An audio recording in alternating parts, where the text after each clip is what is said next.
সামাজিক যোগাযোগ মাধ্যম ফেসবুক হঠাৎ সরগরম হানা পোস্টে। মূলত গণভোটের পক্ষে বিপক্ষে শুরু হয়েছে এই প্রচারণা। নিউজফিড জুড়ে চলছে হানা পোস্টের বন্যা। গণভোটের পক্ষের লোকজন দিচ্ছেন হা পোস্ট, অন্যদিকে বিপক্ষের লোকজন দিচ্ছেন না পোস্ট। জানা গেছে, গণভোটের বিপক্ষে অবস্থান নিয়ে বিএনপি ও এর অঙ্গ সংগঠনের নেতাকর্মীরা অনলাইনে প্রচারণা শুরু করেছেন। অন্যদিকে জুলাই গণ অভ্যুত্থানের প্ল্যাটফর্ম বৈষম্য বিরোধী ছাত্র আন্দোলন গণভোটের পক্ষে অবস্থান নিয়ে সক্রিয় হয়েছে। ছাত্রদলের সাধারণ সম্পাদক নাসিরউদ্দিন নাসির নিজ প্রোফাইলে না লিখে একটি পোস্ট করেছেন।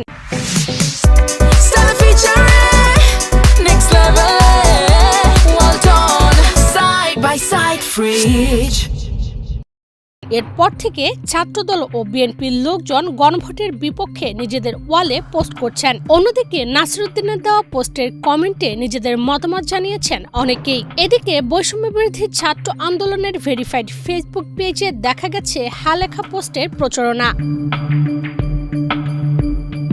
এদিকে জাতীয় ঐকমত্য কমিশন জুলাই সনদ বাস্তবায়নের জন্য গণভোট আয়োজনের প্রস্তাব দিয়েছে। কমিশনের প্রধান ডাক্তার আলী রিয়াজ আগামী জাতীয় নির্বাচনের আগে বা নির্বাচনের দিন গণভোটের আয়োজনের সুপারিশ করেছেন। 28 অক্টোবর মঙ্গলবার দুপুরে ফরেন সার্ভিস একাডেমিতে অন্তর্বর্তী সরকারের প্রধান উপদেষ্টা অধ্যাপক ডক্টর মোহাম্মদ ইউনূসের কাছে জুলাই সনদ বাস্তবায়নের সুপারিশমালা হস্তান্তর শেষে তিনি এসব কথা বলেন।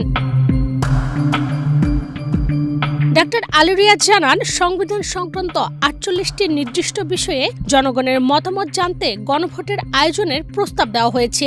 আগামী জাতীয় সংসদ তার প্রথম 9 মাসের মধ্যেই সংবিধান সংস্কার পরিষদ গঠন করবে।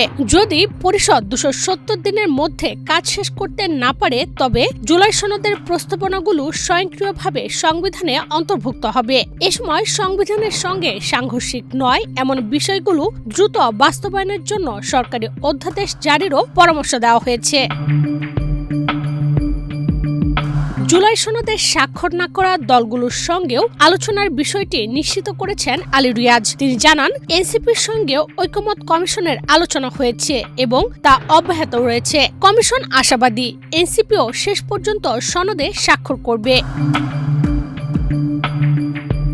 অন্যদিকে বৈষম্য বিরোধী ছাত্র আন্দোলনের সমন্বয়ক নাসিরউদ্দিন পাটোয়ারি গণভোটের পক্ষে অবস্থান নিয়ে বলেন, গণ অভ্যুত্থান ছিল জনগণের ক্ষমতা প্রতিষ্ঠার সূচনা। জুলাই সনদকে ভিত্তিমূল হিসেবে সংবিধানে অন্তর্ভুক্ত করতেই গণভোট জরুরি।